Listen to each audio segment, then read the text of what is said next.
नमस्कार, विंध्या टाइम्स में आपका स्वागत है। परिषदों का रण। आज हम मौजूद हैं सतना जिले के रामपुर बाघेलान क्षेत्र अंतर्गत नगर परिषद के।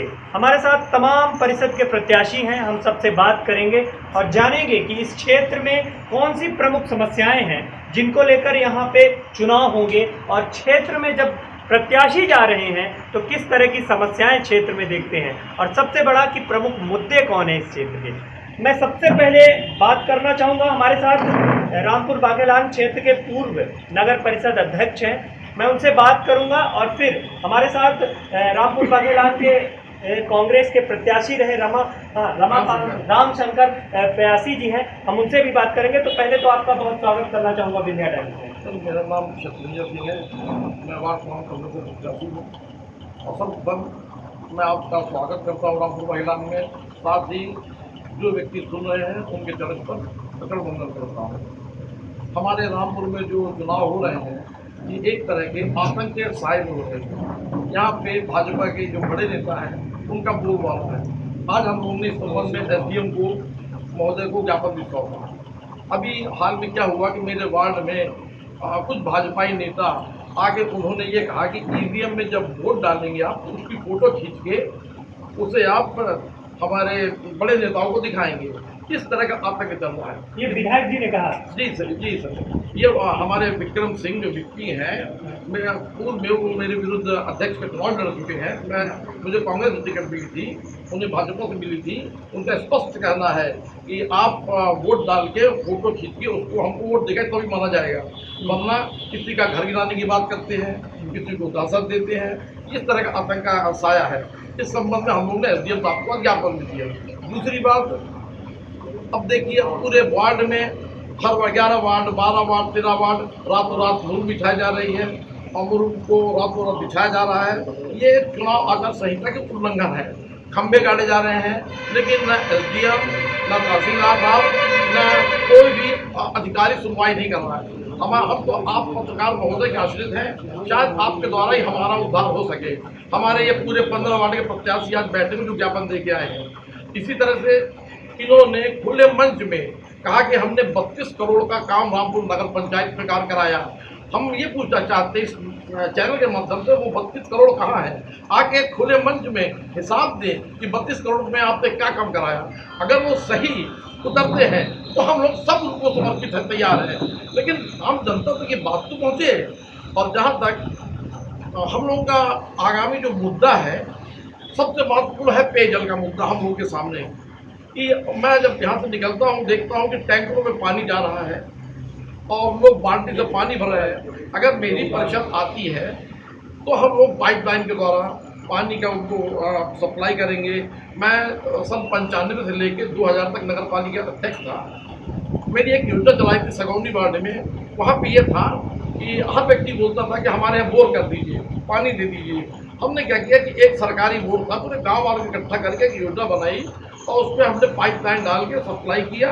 पाइपलाइन आज भी वो योजना सन 97 की योजना आज भी चल रही है, आप सगौनी भी देख सकते हैं। इसके बाद मैंने जो रोड बनवाई नगर पालिका में उस समय अपने अध्यक्ष कार्यकाल में, ये प्रूफ प्रमाण पूरी जनता है, आप पूरे रामपुर जाके पूछ लीजिए। मेरी आज की रोड बनवाई हुई वैसी की वैसी है, और इनके द्वारा जो कार्यकाल में रोड बनवाई गई है वो 3 बार बन चुकी है। भ्रष्टाचार ये नहीं तो क्या है? अगर ऐसी स्थिति में आगामी चुनाव लड़ा जाएगा तो हम सभी विजयी रहेंगे, अगर जनता सही तरीके से निर्णय लेती है तो। मैं एक बार पूछना चाहूँगा, वार्ड क्रमांक 15 से आप प्रत्याशी के तौर पे हैं, वह इस वार्ड के प्रमुख मुद्दे क्या है, जिस मुद्दों को लेकर आप जनता के बीच में? इस वार्ड के जैसे हमारा कुबरान टोला यहाँ अस्ते जाता है, इन्होंने वादा किया, आज इनको सत्ता में 8 साल हो गए। 5 साल ये नगर परिषद के अध्यक्ष थे, इसका विधायक बने, आज तक ये रोड नहीं बनी। पूरा ये निकल जाती मंडी, ये रोड नहीं बनी।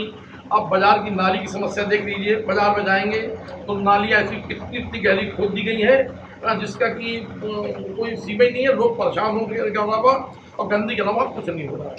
ठीक है, तो तमाम तरह की समस्याएं। हमारे साथ पूर्व यहाँ के विधानसभा के प्रत्याशी रहे प्यासी जी हैं। किस तरह का कैंपेन है और कैसे देख रहे हैं पूरे वार्ड में पार्षदों की जिस तरह की स्थितियाँ हैं? रामपुर में जो 7 सालों में हमारे जो वर्तमान विधायक हैं और ये पूर्व अध्यक्ष थे, इनके द्वारा जो यहाँ भ्रष्टाचार किया गया है और उसके खिलाफ आज यहाँ पूरा जनमानस है। 15 वार्ड में इनके खिलाफ आज कांग्रेस बहुत ही अच्छी स्थिति है। यहाँ सब लोग यहाँ के मतदाता कांग्रेस को वोट देना चाहते हैं और इनसे मुक्त होना चाहते हैं कि ऐसे भ्रष्टाचारी और इनके दबाव में नहीं रहना चाहते। वो चाहते हैं कि हमारे क्षेत्र का विकास हो, यहाँ पानी की सुविधा हो, रोड की सब सुविधा हो और गरीबों को इंदिरा जो हमारा सबसे अंतिम छोर के व्यक्तियों उसको लाभ मिले। ये सब लोग यहाँ के चाहते हैं। इन्होंने 70 करोड़ रुपए यहाँ 8 साल में निकाला है और 70 करोड़ रुपए फर्जी रूप से काम करके इन्होंने निकाल लिया है और क्षेत्र में कहीं भी काम नहीं दिख रहा है। तो क्षेत्र में जिस तरह जनता के बीच जा रहे हैं तो किस तरह का जन समर्थन लोगों का मिल रहा है? जनता का अपार जन समूह मिल रहा है, जन समर्थन मिल रहा है। वो कहते हैं कि हम लोग इस भाजपा के इससे हम लोग परेशान हो चुके हैं। अब हम केवल चाहते हैं कि कांग्रेस का शासन आए, तभी हम लोगों का हित होगा, तो हम लोगों को न्याय मिलेगा, पानी मिलेगी, रोड मिलेगी, बिजली मिलेगी और इनके दबाव में हम नहीं रहना चाहते। ठीक है। तमाम तरह की समस्याएं हमारे साथ बाढ़ क्रमांक यहाँ पे रामपुर बाघेलान का जो नगर परिषद का पूरा क्षेत्र है इसमें 15 वार्ड आते हैं। हमारे साथ तमाम प्रत्याशी हैं, हम उनसे उनका वार्ड का नाम और वहाँ की प्रमुख मुद्दे जानना चाहेंगे। क्या नाम है आपका? किस वार्ड से प्रत्याशी? हमारी पत्नी बागवान 8 से रानी कचेरी प्रत्याशी है कांग्रेस से। किस तरह के प्रमुख मुद्दे कौन से हैं जो आपके क्षेत्र में समस्याओं के तौर पर देखे जाते हैं? मीठा पानी यहाँ 8 साल हो गया। पूर्व अध्यक्ष और वर्तमान विधायक ने वादा किया था कि हम घर घर मीठा पानी पहुँचाएंगे। आज तक मीठा पानी मीठा घोषणाएँ नहीं होती। और जो नाली बनी है मतलब नाली बहुत गड्ढी मतलब इससे कन्या वक्त खुलवा दिए हैं, वहाँ आदमी आए दिन गिर रहा है और नाली साफ सफाई आज तक नहीं होती वहाँ और उसको पैक करा दिए, बंद करा दिए। नाली साफ सफाई नहीं हो रही। ये समस्या है। आपका क्या नाम है? किस वार्ड नंबर 3? कौन से प्रमुख मुद्दे हैं जो क्षेत्र में आप मानते हैं? हमारे यहाँ थोड़ा दूर से आपने पड़ी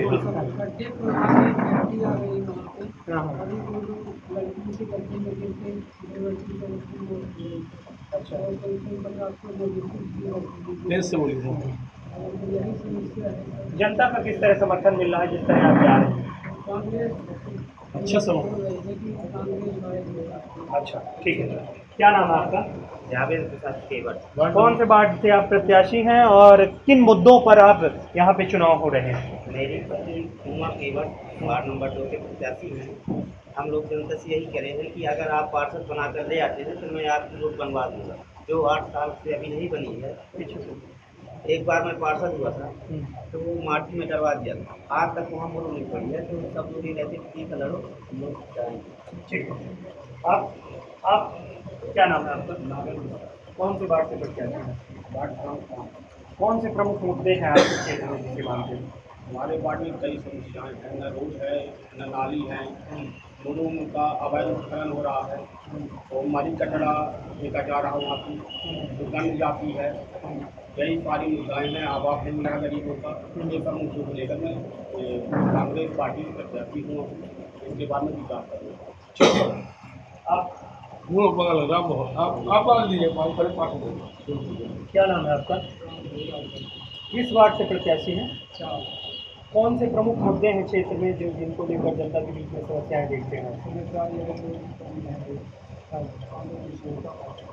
तो अगर निर्वाचित होते हैं तो ये समस्याओं का समाधान होगा। अगर जनता निर्वाचित करती है आपको चुनती है तो समाधान होगा। ठीक है। हमारे साथ आप किस वार्ड से प्रत्याशी हैं? मैं संजय पांडे, उपाध्यक्ष ब्लॉक कांग्रेस कमेटी, महामंत्री जिला कांग्रेस कमेटी। एक बात कहना चाहूँगा कि रामपुर बाघेलान में हमेशा नारे वादे चलते रहे। इन्होंने मेरा आशा है पूर्व अध्यक्ष वर्तमान विधायक सिर्फ वादे करते हैं, नगर परिषद में लूट खसोट होती है। अड्डा बनाए हैं। इनके चहेते जो चपरासी रंग के होते हैं वो यहाँ सीएमओ के चार्ज करेंगे। एक बात कहना चाहूँगा कि खानदानी रूप से रामपुर नगर परिषद की बात हुई, विधानसभा की, हमेशा ये नुकसान करते हैं। नगर पालिका को लूट गाय और ऐश गाय बना रखा है। ग्राम सगौनी में 5.5 करोड़ रुपए का वाटर फिल्टर प्लांट की योजना थी जो ठंडे बस्ती में है। रुपए कहाँ गए उसका आज तक पता नहीं चला। बदहाल सड़कें हैं, खारे पानी का बोलबाला है, पीने का पानी मीठा नहीं मिल पाता नगर पंचायत में। अभी एक बात कहना चाहूँगा, बस स्टैंड में 1.5 करोड़ मांग के ले लिया बस स्टैंड में अपनी जमीन बता के अपनी माँ के नाम से इन्होंने 1.5 करोड़ रुपए का स्थानीय विधायक की बात कर रहे हैं। स्थानीय विधायक की पूर्व अध्यक्ष। हाँ। तो मेरा ये कहने का मतलब बना सरकारी कि सरकारी में वो बस स्टैंड और उसकी बिल्डिंग बनी है, लेकिन डिमार्केशन सीमांकन के दौरान उसको अपनी जमीन दिखा देना और फर्जी रूप से 1.5 करोड़ रुपए डकार जाना, ये कदाचरण की श्रेणी में आता है।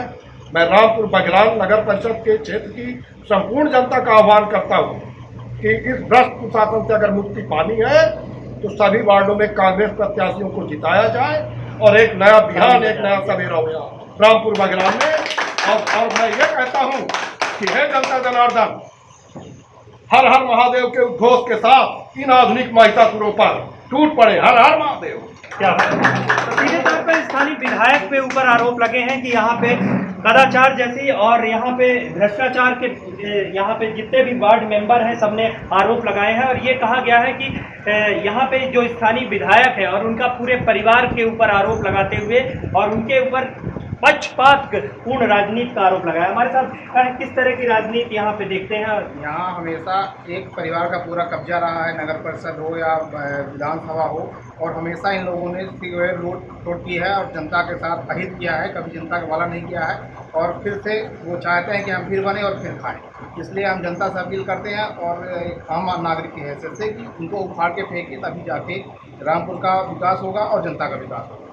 अगर कांग्रेस को चुना जाता है तभी यहाँ के स्थानीय विधायक और यहाँ के जो भ्रष्टाचार पे जिनके ऊपर आरोप लग रहे हैं उन पे होगा। हम अंतिम सवाल करना चाहेंगे कि अगर यहाँ से वार्ड नंबर और यहाँ के नगर परिषद के अध्यक्ष के तौर पर जनता कांग्रेस को चुनती है तो यहाँ के प्रमुख मुद्दे कौन से होंगे जिनको लेकर समाधान जनता के बीच होगा? सर, सबसे बहुत ही महत्वपूर्ण जो बात मैं कहना चाहता हूँ, आज एक जनता को कोई भी काम होता है वो पहले उनके दरवाजे जाएगा, वहाँ से फ़ोन होगा और फिर यहाँ पे सीएमओ नगर पालिका कर्मचारी काम करते हैं। मैं इस परंपरा को ख़त्म कर देना चाहता हूँ। ये नियम हम कुछ ऐसा बनाएंगे, परिषद बैठेगी, उसमें ये केयर करा जाएगा कि जनता, आम नागरिक सीधे सीएमओ या किसी भी कर्मचारी के पास जाए, आवेदन लगाए, वो समय दें कि मैं 4 दिन में काम करूंगा, 5 दिन में काम करूंगा, 6 दिन में काम करूंगा। मतलब जनता को ना किसी पार्षद के दरवाजे जाना पड़े, ना अध्यक्ष के दरवाजे जाना पड़े, उसको सीधे कर्मचारियों के पास जाना पड़े, वहाँ से उनका काम हो। अगर वो कर्मचारी 4 दिन में जो समय सीमा लिख के देता है उसमें रिसीविंग पत्र में, अगर वो काम वो नहीं करता तो उसकी जवाबदारी फिर हम लोगों की रहेगी, तो परिषद की होगी। जनता को दरवाजे इतना खटखटाना पड़े, एक बार वो परिषद के पास जाए, पार्षद के पास जाए, फिर अध्यक्ष के पास जाए और इसके बाद फिर उसका काम। ये परंपरा मैं खत्म कर देना चाहता हूँ। सीधे जनता का शासन है। हम लोग जो भी प्रत्याशी चुने जाते हैं वो जनता के हितों के लिए, अपने हित के लिए नहीं। तो ये मेरे उद्देश्य है। दूसरी चीज़ सर, एक हम जितने पार्षद हैं, एक हमने संकल्प किया है कि हम लोग वृक्षारोपण को बहुत महत्व देते हैं। मैंने अपने खेत में जो मेरे उस पर मैंने 100 वृक्ष लगा रखे, जिनको तैयार कर लिया है। जो भी सड़कें गई हुई हैं उनके किनारे वृक्ष लगा के उनको सुरक्षित करके, ये हम लोग सभी पार्षदों का एक संकल्प है, एक शौक है। बहुत अच्छा। तो सीधे तौर पे यहाँ पे अगर कांग्रेस चुनी जाती है तो तमाम तरह के मुद्दों पर समाधान होगा और सीधे तौर पर तमाम प्रत्याशियों का ये कहना है कि यहाँ की राजनीति जो है एक परिवार तक सीमित है, उस परंपरा को बदलकर यहाँ के आम जनता का शासन हो, इस तरह कहना है। हमारे पयासी जी पूर्व यहाँ विधानसभा के प्रत्याशी रहे हैं, तमाम तरह के मुद्दों को लेकर अब जनता के बीच जा रहे हैं, सभी प्रत्याशियों का नेतृत्व कर रहे हैं और जनता का बोल रहे हैं कि अच्छा जन समर्थन मिल रहा है। और अगर यहाँ पे जनता ने कांग्रेस को चुना तो यहाँ का विकास होगा, वो पर्यावरण से जुड़े भी तमाम तरह के मुद्दों पर काम होगा। यहाँ पे भैया ने वृक्षारोपण की बात की कि यहाँ पे प्रदूषण जैसी स्थितियाँ, क्योंकि सतना जिले एक फैक्ट्री के नाम से जाना जाता है, सीमेंट का एक बहुत बड़ा कारोबार, तो यहाँ पर प्रदूषण की बहुत समस्या है और उन सभी चीज़ों का समाधान होगा अगर यहाँ पे कांग्रेस को जनता चुनती है। एक अंतिम बात और बोलना चाहता हूँ, यहाँ पे जो हम लोग चुनाव लड़ रहे हैं माननीय अजय सिंह राव भैया के नेतृत्व में और माननीय रामाशंकर काशी जी के निर्देशन में हम सभी चुनाव लड़ रहे हैं। हम सभी प्रत्याशी आप दोनों से आशीर्वाद की कामना करते हैं और आम नागरिकों से भरपूर सहयोग और उनसे भी आशीर्वाद की कामना करते हैं। धन्यवाद। बहुत बहुत धन्यवाद।